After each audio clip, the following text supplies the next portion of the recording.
हरे कृष्णा। हम लोग Shrimad Bhagavatam canto 5 chapter 26 नारकीय लोकों की स्थिति का वर्णन कर रहे थे, जिसमें हमने काफी सारे नरक पढ़ लिए थे। अब हम आगे के दो तीन नरक जो बचे हैं उस पे देखते हैं। जो व्यक्ति इस जीवन में अन्य जीवों को अंधे कुएं, खत्ती या पर्वत की गुफाओं में बंदी बनाकर रखते हैं, वे मृत्यु के पश्चात अवट निरोधन नामक नरक में रखे जाते हैं। वहां वे स्वयं अंधे कुओं में धकेल दिए जाते हैं, जहां विषैले धुएं से उनका दम घुटता है और वे घोर यातनाएं उठाते हैं। बहुत सुंदर बात है कि जैसा करते हैं वैसे ही रिटर्न हमारे पास आता है। तो हम देखते हैं अननेसेसरी कुछ लोग जो होते हैं, या शौक में कई बार जो दूसरे जीवों को, जंतुओं को कुएं में गिरा देते हैं, पर्वतों की गुफाओं में बंदी बना के रख देते हैं।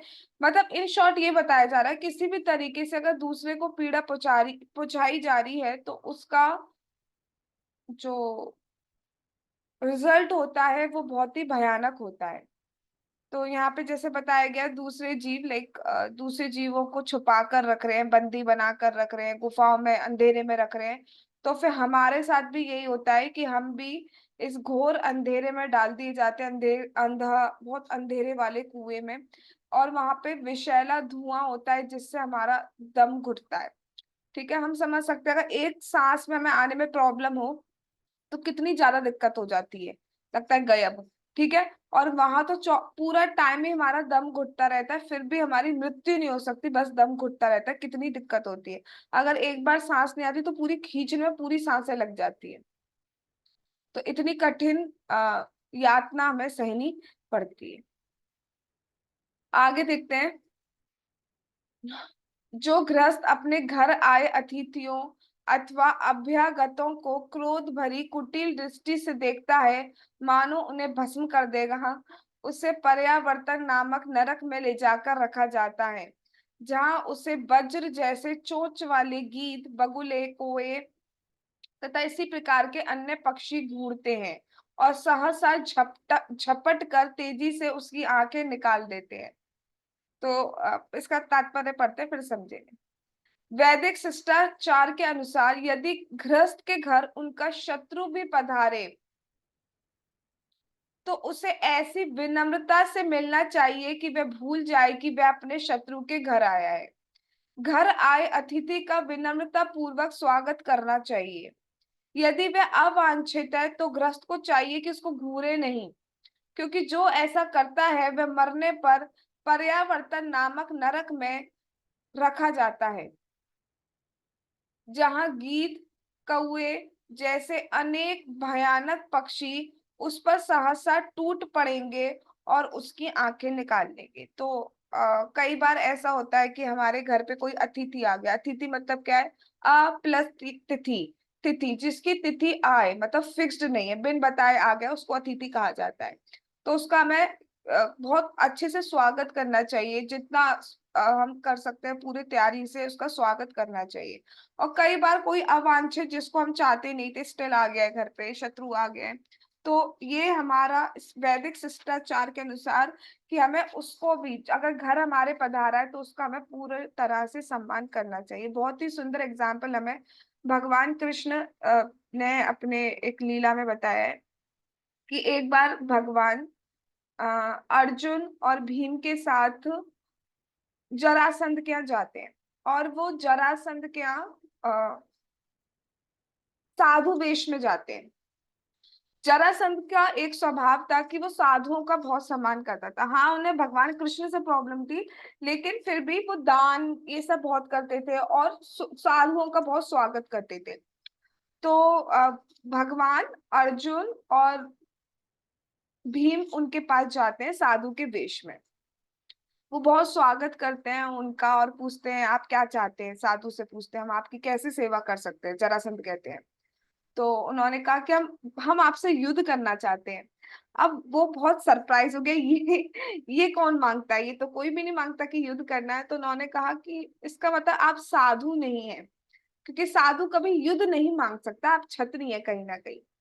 तो फिर वो देखता है कि जो क्षत्रिय जो लड़ते हैं ना, जैसे अर्जुन जैसे युद्ध वगैरह चलाते थे, तीर वगैरह चलाते थे, तो उसके निशान पड़ जाते हैं इधर, और वो भी रखते हैं, तो बाण बाण रखने का जो होता है जगह, तो उससे निशान, उससे उनके निशान बन गए थे। तो वो एक क्षत्रिय का ही काम होता है, उसको देख के भी वो समझ जाते हैं कि आप साधु नहीं है, आप ब्राह्मण नहीं है, आप क्षत्रिय हैं।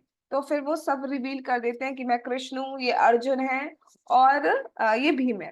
तो जरासंध कहते हैं कि ठीक है, आपने युद्ध का मांगा है तो ठीक है, आ, कृष्ण तुमसे तो मैं युद्ध करूंगा नहीं, क्योंकि तुम तो हम पहले पढ़ चुके वाली स्टोरी कि 17 बार भगवान ने जरासंध को भगा दिया था, और 18वीं बार भगवान खुद भाग गए थे, लेकिन वो दूसरी चीज की वजह से भागे थे, हम पढ़ चुके हैं, मुचकुंद महाराज की वजह से। तो वो एक बार भगवान उस भाग गए रण छोड़, इसलिए भगवान का नाम पड़ा। तो वो कह रहा है तुम्हें तो मैंने भगा दिया था, तुमसे तो मैं लड़ूंगा नहीं, तुम तो कायर हो, तुम भाग गए थे, तुम कायर हो, तो तुमसे तो मैं लड़ूंगा नहीं। फिर अर्जुन की तरफ देखते हैं, अर्जुन तुम तो बहुत छोटे बच्चे हो मेरे आगे, तुमसे मैं लड़ूंगा नहीं, बहुत तुम तो। ये भीम हाँ मेरी टक्कर का लग रहे हैं क्योंकि भीम बहुत अच्छे खासे थे, हेल्थ वाइज भी लंबे चौड़े एकदम, तो इनसे मैं लड़ सकता हूँ, ठीक है। तब होता क्या था, डेली युद्ध चलता था भीम का और जरासंध महाराज का, और कोई जीत नहीं पा रहा था एक्चुअली। और होता क्या था, सुबह लड़ते थे और शाम को एक साथ बैठकर भोजन करते थे। क्यों? क्योंकि मैं यहाँ ये बताना चाह रही हूँ, उनके घर में, जरासंध के घर में अतिथि की तरह पधारे हैं, तो वो पूरी उनका सम्मान भी कर रहे हैं। ऑल दो सुबह लड़ रहे हैं, फिर लेकिन शाम को साथ में बैठकर भोजन कर रहे हैं, जबकि शत्रु हैं एक तरीके से। तो कितना अच्छी बात हमें सीखने को मिलती है कि शत्रु भी आए तो उसका हमें किस तरीके से स्वागत करना है। ये नहीं उसको मतलब ये क्यों आ गया, उसको आंखें मतलब आंखों से देखो, eyes reveals everything, we know that. आंखों से अगर हम किसी से खुश हैं तो आंखें रिवील कर देती हैं, अगर हम गुस्सा हैं तो हमारी आंखें रिवील कर देती हैं, अगर हम शर्मा रहे हैं तो हमारी आंखें रिवील कर देती हैं, वॉट एवर, और जो जो भी इमोशंस लगाना चाहे वो आंखें रिवील कर सकती है, राइट। तो अगर हम किसी को घूर रहे हैं तो उसको देखते ही पता चल जाता है कि ये चाह रहा है कि मैं यहाँ नहीं रहूं, मैं उठ के चला जाऊं, या मैं चला जाऊं। तो इस तरीके से किसी का अपमान हमें नहीं करना चाहिए, वरना क्या होता है, इस पर्यावर्तन नामक नरक में हमें रखा जाता है, और वहां पर जो हम जिस आंखों से हम घूर रहे थे कि क्यों तुम हमारे घर पे आ गए हो, वो आंखें निकाली जाती है उन पक्षियों के द्वारा। इतनी भयानक पीड़ा, कितनी पीड़ा होगी जब ऐसे किया जाएगा। आगे चलते हैं। जो व्यक्ति इस लोक में अथवा इस जीवन में अपनी संपत्ति पर अभिमान करता है, बहुत, और आजकल ये कितना होता है, वह सदैव सोचता रहता है वह कितना धनी है, कोई उसके बराबर बराबरी कर सकता है क्या? नहीं, उसकी नजर टेढ़ी हो जाती है, ये कौन है, धरती के लोग, धरती के बोझ, काइंड ऑफ। वह सदैव भयभीत रहता है कि कोई उसकी संपत्ति ले ना ले। वह अपने से बड़े लोगों पर आशंका करता है, उसकी संपत्ति की हानि के विचार मात्र से उसका मुख तथा हृदय सूखने लगता है। अतः वह सदैव अति अभागे दुष्ट मनुष्य की तरह लगता है, उसे वास्तविक सुख लाभ नहीं हो पाता, और वह यह नहीं जानता कि चिंता मुक्त जीवन कैसे होता है।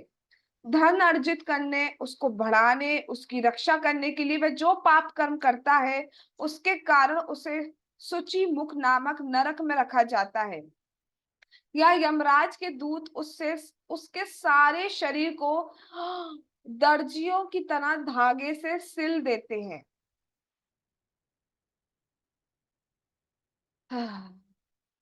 तो आज जीवन में यही देखा जा रहा है कि लोग कितना अपनी धन संपत्ति का मतलब उससे आगे एक्चुअली सोच ही नहीं पा रहे हैं।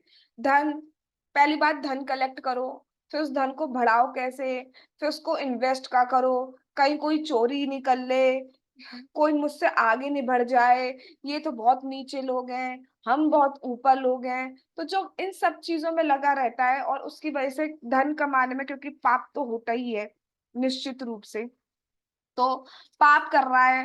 फिर धन, उसकी रक्षा करने के लिए पाप कर रहा है, उसको बढ़ाने के लिए अब कितना कितने गलत तरीके से पैसा कमाए जाने लगा है। मतलब दूध, नॉर्मल दूध नहीं बेचा जा रहा है, दूध में सरफ को घोल के दूध बेचा जा रहा है, ठीक है। हम अगर दवाइयों की बात करें तो दवाइयों में मार्जिन, जो 20 रुपए की दवाई है उसको 2000 की बेचा जा रहा है।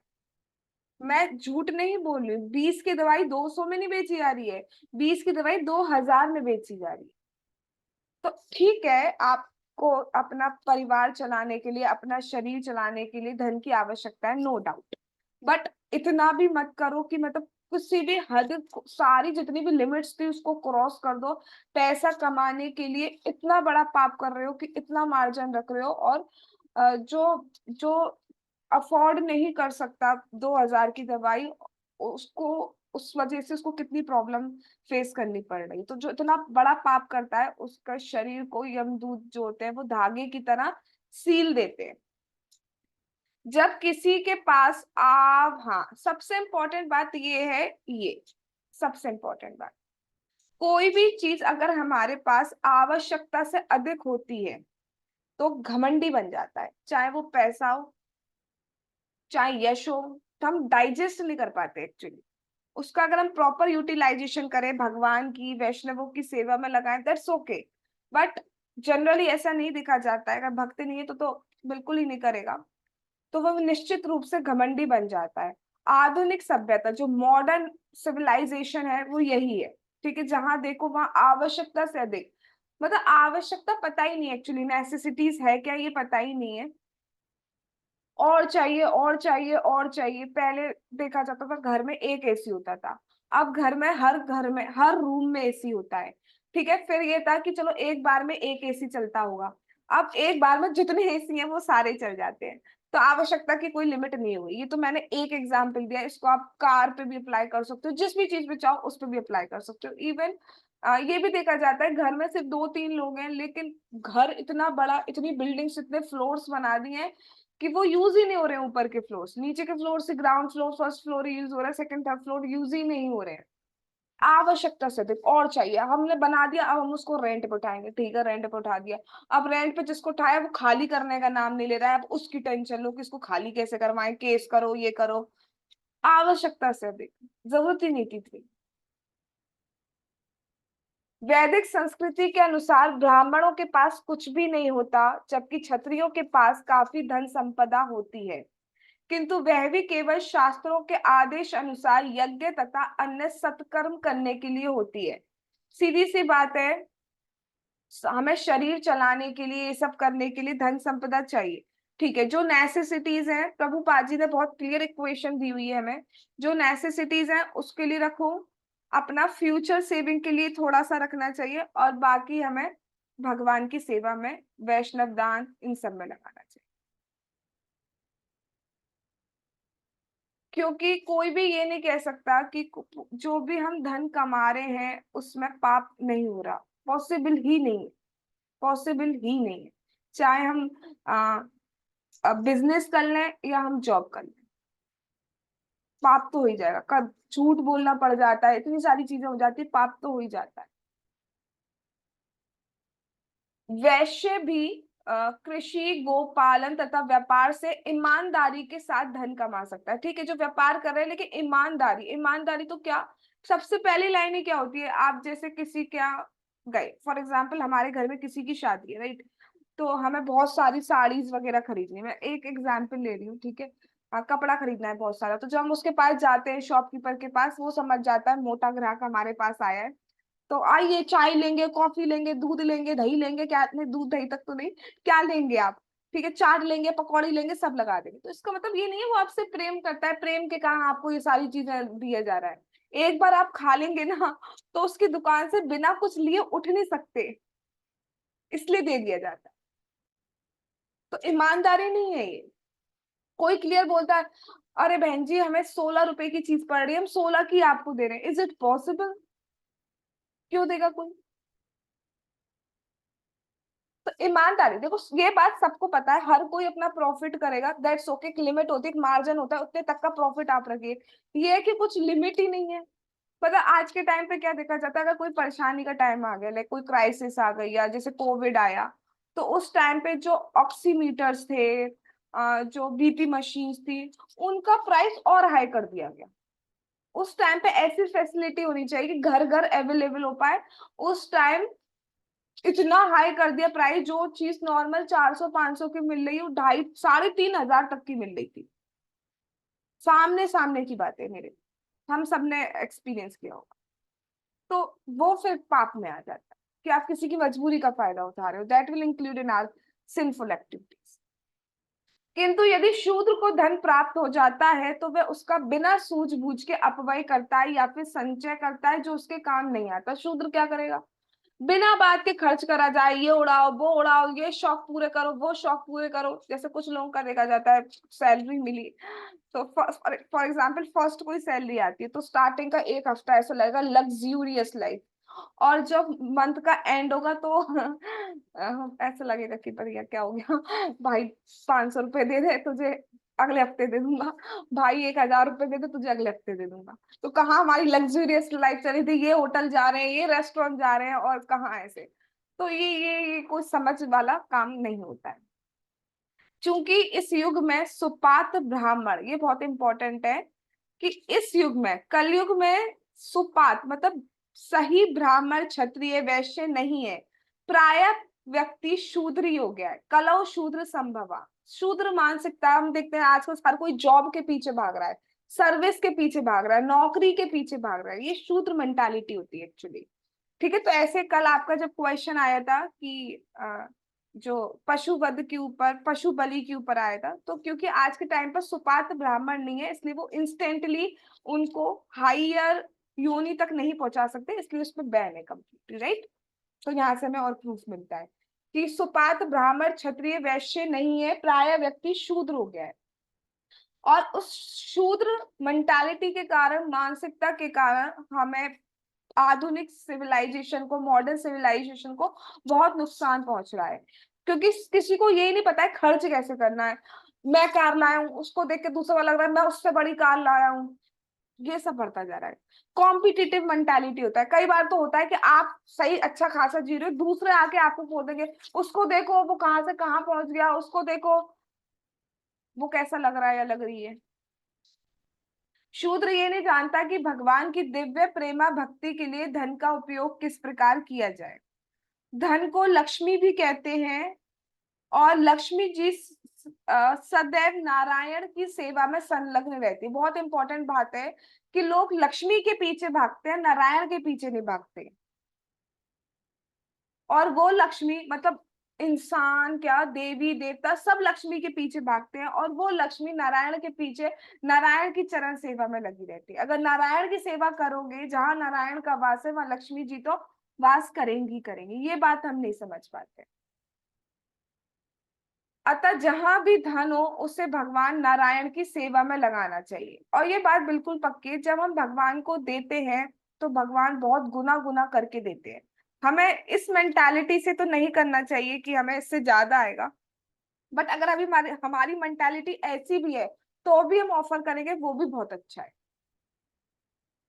भगवान को देने से 100%, 110% हम पे बहुत गुना होके आता है। भगवान को देने का रिटर्न तो बताया नहीं जा सकता कितना है, क्योंकि भगवान इतने ज्यादा प्रसन्न हो जाते हैं।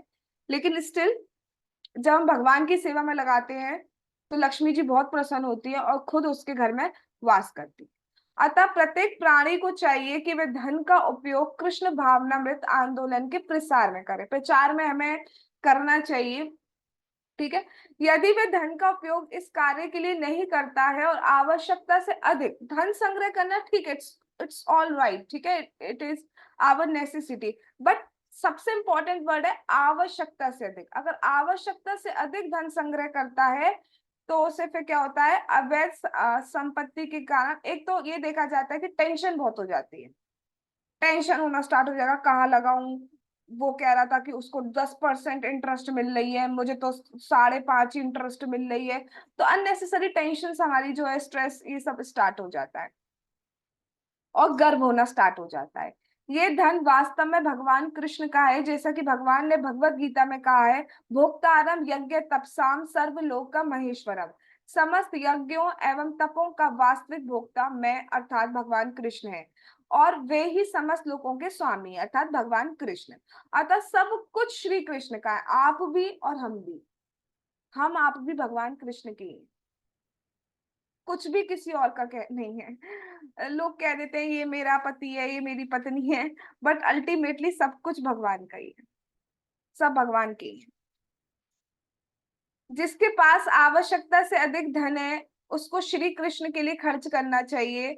मनुष्य को यदि ऐसा नहीं करता है तो वह अपनी झूठी संपत्ति के कारण गर्व से फूल उठेगा और अगले जन्म में उसे दंडित होना पड़ेगा। इसलिए जितना हो, जितना हम अर्न कर रहे हैं, कुछ भी थोड़ा परसेंट, प्रभुपाद जी ने तो खैर 50% बोला है, बट फिर भी कुछ परसेंट, 10%, 2%, 5%, कुछ भी, 10 रुपया, 5 रुपया, 15 रुपया, जितना है भगवान के लिए करना चाहिए।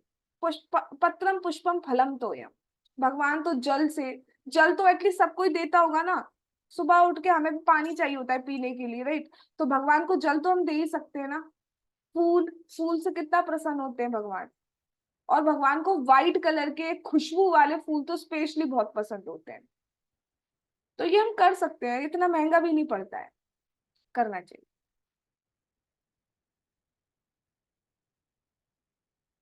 अच्छा, फाइनली, हे राजन, यमलोक में इसी प्रकार के सैकड़ों हजारों नरक है। यहाँ सिर्फ 28, मेन 28 नरक बताए गए।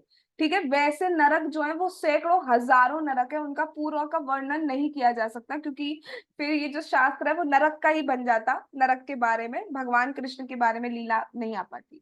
तो सैकड़ों हजार नरक है, उसकी कुछ ग्लैंस, उसकी कुछ झलक हमें दिखाई गई थी। मैंने जिन पापी मनुष्यों का वर्णन किया है और जिनका वहां पर उल्लेख नहीं हुआ है, जिनके बारे में बताया है और जिन नरकों का वर्णन नहीं किया है, अगर कोई उन पापों में रत है, कर रहा है, तो वो निश्चित रूप से विभिन्न नरकों में प्रवेश करेंगे। किंतु जो पुण्य आत्मा है वे अन्य लोकों में, अर्थात देवताओं के लोकों में, स्वर्ग लोक आदि में जाते हैं। तो भी अपने पुण्य पाप के फल क्षय होने पर पुण्यात्मा तथा पापी दोनों ही पृथ्वी पर लौट आते हैं। This one is quite interesting. कई बार, जैसे मैंने उस दिन भी बताया था, लोग कहते हैं अच्छे कर्म करो बस। तो अच्छे कर्म करने से निश्चित रूप से हमें स्वर्ग की प्राप्ति होती है। But it is clearly mention in Shrimad Bhagavad Gita, क्षीणे पुण्य मृत्य लोकम विशंति और गच्छन्ति, ऐसे कुछ है कि जैसे हमारे पुण्य खत्म होते हैं, हम वापस से पृथ्वी लोक पर लौट आते हैं। जैसे हमारे पापों का बोझ खत्म होता है, it will take lot of time, मतलब बहुत लंबा टाइम लगता है, बट जैसे ही खत्म होते हैं हम वापस से पृथ्वी पर आ जाते हैं। तो क्यों ना हम ऐसा कुछ करें कि हम वापस ही नहीं आए, लाइक मतलब ऐसा कि, ऐसा नहीं कि नरक की नरक में रह जाएं या स्वर्ग के स्वर्ग में रह जाए। हम ऐसा कुछ करें कि हमारा जो डेथ बर्थ साइकिल है वो खत्म हो जाए। और वो सिर्फ एक ही चीज से हो सकता है, हरे कृष्ण कृष्ण कृष्ण हरे हरे, हरे राम राम हरे हरे। जब भगवान के नामों का जाप किया जाता है, जब भगवान की कथा सुनी जाती है, यानी कि भक्ति जब हम करते हैं, तो ये डेथ और बर्थ साइकिल जो है वो खत्म हो जाता है और सीधे हम भगवत धाम में प्रवेश कर सकते हैं। अन्य और कोई तरीका है नहीं। हरेर नामेव केवलम, कलौ नास्ते व गतिर अन्यथा। हरि का नाम, हरि का नाम ही एकमात्र साधन है, और कोई साधन नहीं है, और कोई साधन नहीं है, और कोई साधन नहीं। एक श्लोक में 3 बार फोकस किया जा रहा है, यानी कि इस पे बहुत इम्फेसाइज किया जा रहा है। जब किसी चीज पे बार बार इम्फेसाइज किया जाता है, दैट मीन्स वो बहुत इंपॉर्टेंट होती है। इसलिए हरि का नाम बहुत इंपॉर्टेंट है। इसी वर्णन से भगवत गीता में श्री कृष्ण के उपदेश प्रारंभ होते हैं। तथा देहांतरा प्राप्ति धीरज तत्र न मुह्यति। इस भौतिक जगत में प्रत्येक प्राणी विभिन्न लोकों में एक देह से दूसरी देह में परिवर्तित होने के लिए आया है। हमारा बॉडी कंटिन्यूअसली चेंज हो रहा है, ठीक है। इसी जीवन में हमारी बॉडी कई बार चेंज हो चुकी है। बचपन में हम अलग दिखते थे, ठीक है। अगर कोई किसी का भी कोई अपना बचपन का फोटो अगर किसी को कोई बताए नहीं है तुम तो हमारे लिए पहचाना बहुत इम्पॉसिबल हो जाएगा। अगर मैं यहाँ पे 5-7 फोटो रख दूं बचपन की और उसमें से कहूँ पहचानो मैं कौन हूँ, कोई नहीं पहचान पाया।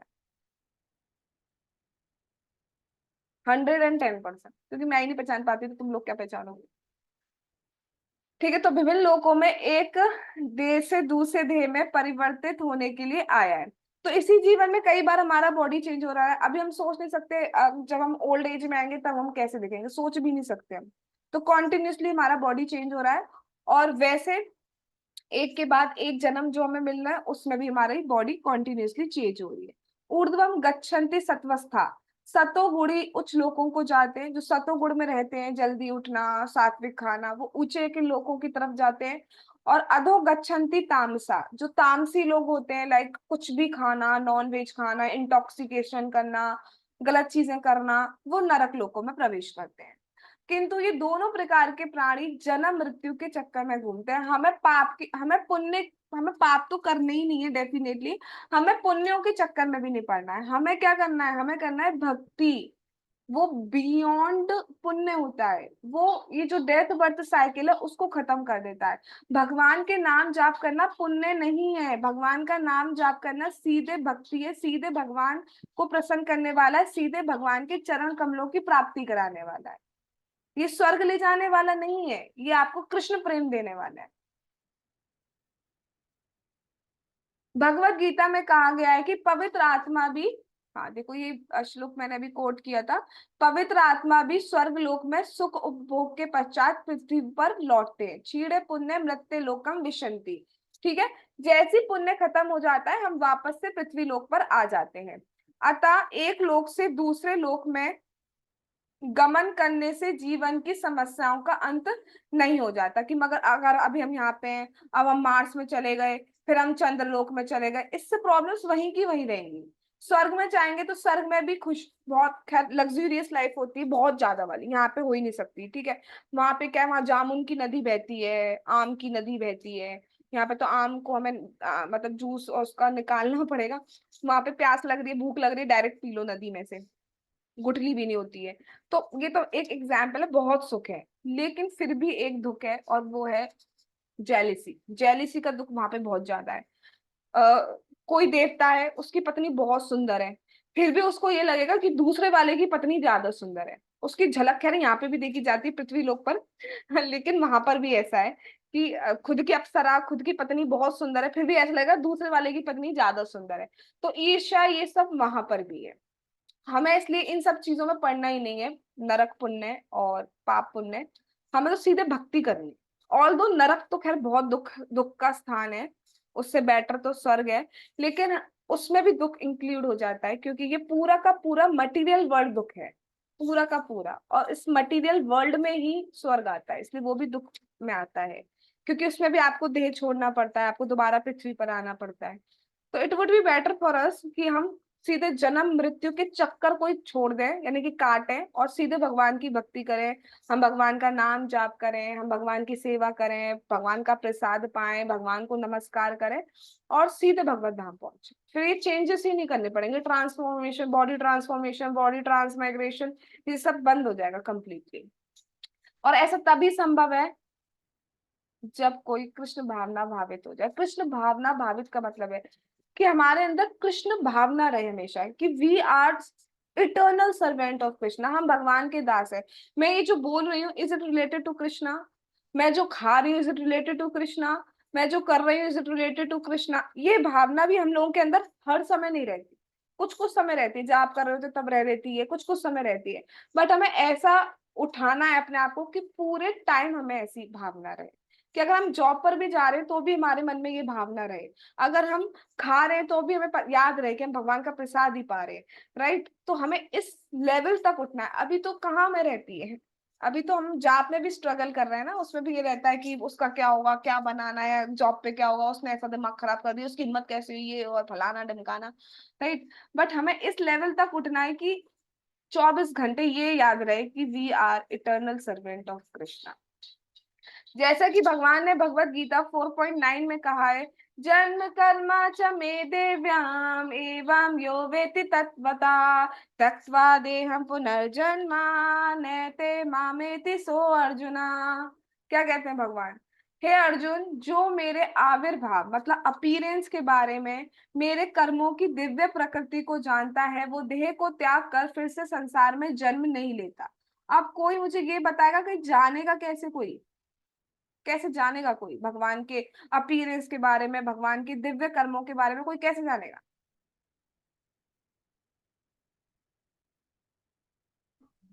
शास्त्रों से। शास्त्रों से, वेरी गुड। तो उसके लिए हमें क्या करना होगा, भगवान के बारे में सही जगह से सुनना होगा। इसलिए सुनना वेरी इंपॉर्टेंट। और जब हम सुनेंगे तो वहां पे ये बात आई जाती है कि आपको नाम जाप करना है, बहुत इंपॉर्टेंट है। ये दोनों चीजें पैरेलली करनी है। सुनना बहुत इंपॉर्टेंट है, बट नाम जाप करना, हम सुन इसलिए ही रहे हैं कि हम नाम जाप कर पाए। अगर नाम जाप नहीं कर रहे हैं तो बहुत दिक्कत है, बहुत दिक्कत है। ठीक है, तो हमें सुनना भी है और नाम जाप, ये दोनों चीजें करनी है, फिर हम भगवान के धाम वापस चलेंगे।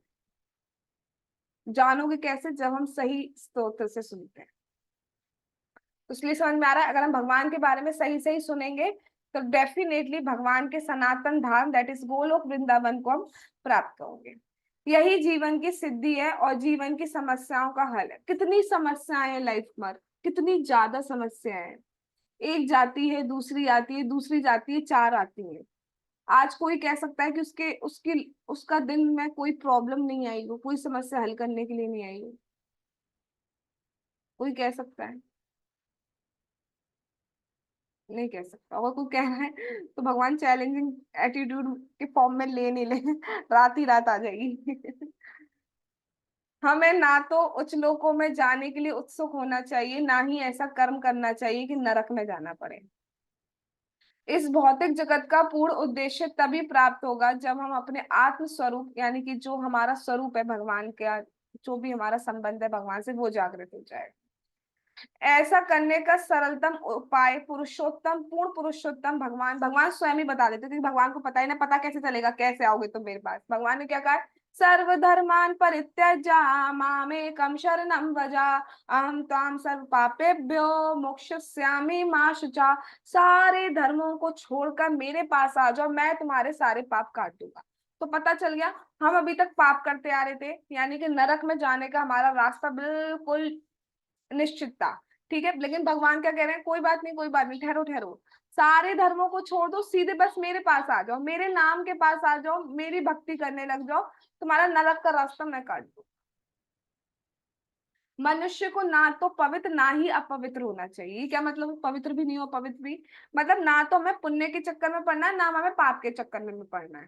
पाप से अच्छे पुण्य है ऑब्वियसली, ठीक है, सुख मिलता है, लेकिन कहीं ना कहीं उसमें दुख जो है वो भी सना हुआ होता है। हमें इससे ऊपर उठकर भक्तिमय जीवन जीना चाहिए। ठीक है, उससे पवित्र अपवित्र नहीं, अपितु भक्त होना चाहिए। भक्त होना इज वेरी इंपॉर्टेंट। भक्त होंगे तो सारा अच्छा चीज हमारे पास अपने आप, सारे गुण आ जाएंगे। और भक्त होने का मतलब क्या है? सिर्फ कपड़े पहनने से, सिर्फ आउटफिट पहनने से भक्त नहीं हो जाता कि धोती कुर्ता पहन लिया या गोपी ड्रेस पहन लिया तो हम भक्त हो गए ना, तिलक लगा लिया, कंठी धारण कर लिया तो भक्त हो गए ना। भगवान का नाम जाप, भगवान की कथा श्रवण। और कथा श्रवण का मतलब सिर्फ ये नहीं होता, देखो भाई आज हमने 3 घंटा सुन लिया भगवान के बारे में, आज हमने 5 घंटा सुन लिया। सुनने के बाद अप्लाई कितना करें? अगर हम अप्लाई ही नहीं कर रहे हैं तो क्या मतलब है सुनने का? और जब आपको लेक्चर में 1000 बार बताया जा रहा है नाम जाप करो, नाम जाप करो, नाम जाप करो, नाम जाप करो, बट उसको छोड़ दे रहे हैं हम, तो आप क्या सुन रहे हो? घंटा सुन रहे हैं हम कथा, जब उसका एसेंस ही हम ग्रैब नहीं कर पा रहे तो क्या सुन रहे हैं हम कथा में? जब तक नाम जाप और कथा श्रवण डेली नहीं होगा, daily, without absence of any day, तो आप किस तरीके से समर्पित हैं भगवान को, ये हमें सोचना चाहिए।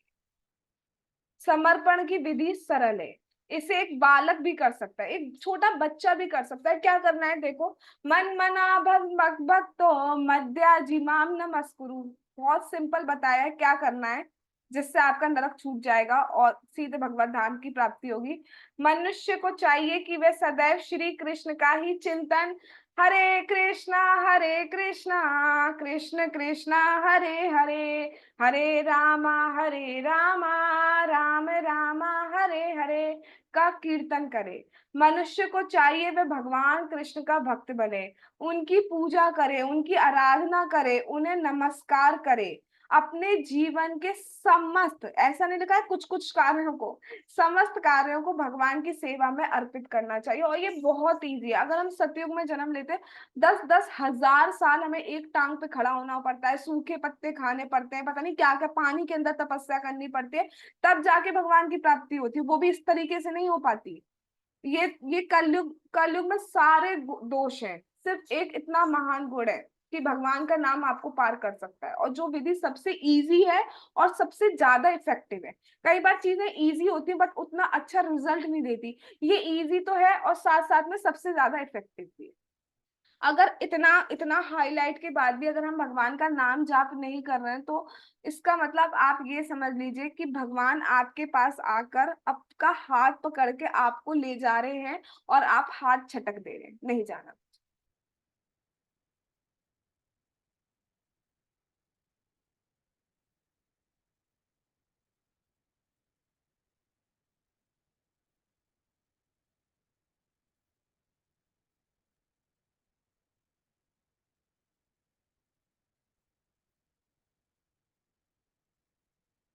अच्छा, अब जो इससे पहले के चैप्टर्स में बात हुई है उसके बारे में बात कर रहे हैं परीक्षित महाराज की। प्रारंभ में नहीं, सॉरी, सुखदेव गोस्वामी जी कह रहे हैं प्रारंभ में, यानी कि सेकंड एंड थर्ड कैंटो में मैं बता चुका हूँ कि मुक्ति मार्ग पर कैसे अग्रसर हुआ जाता है।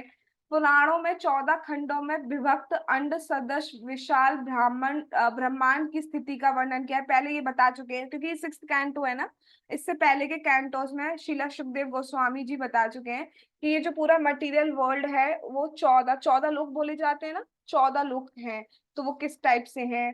ठीक है, ये सारा कुछ बता चुके हैं। विराट रूप क्या है भगवान का, और क्या कह रहे हैं, यदि कोई श्रद्धा सहित भगवान के इस बाह्य रूप का वर्णन पढ़ता है, सुनता है, समझाता है, तो उसकी भक्ति बढ़ती जाती है।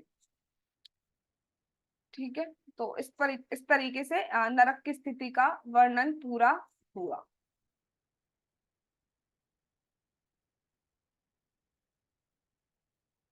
ठीक है, जगत गुरु श्रीला प्रभुपाद की जय, ग्रंथ राज श्रीमद् भागवतम की जय, श्री श्री गौर निताई की जय, श्री श्री कृष्ण बलराम की जय, श्री श्री ललिता विशाखा राधे श्याम की जय, श्री वृंदावन धाम की जय, हरे कृष्ण महामंत्र की जय, निताई गौर प्रेमानंदे हरि हरि बोल। हरे कृष्ण कृष्ण कृष्ण हरे हरे, हरे राम राम राम हरे हरे। वांछा कल्पतरुभ्यश्च कृपा सिंधु भयेव च पतितानां पावनेभ्यो वैष्णवेभ्यो नमो नमः। All glories to assembled devotees. Hare Krishna.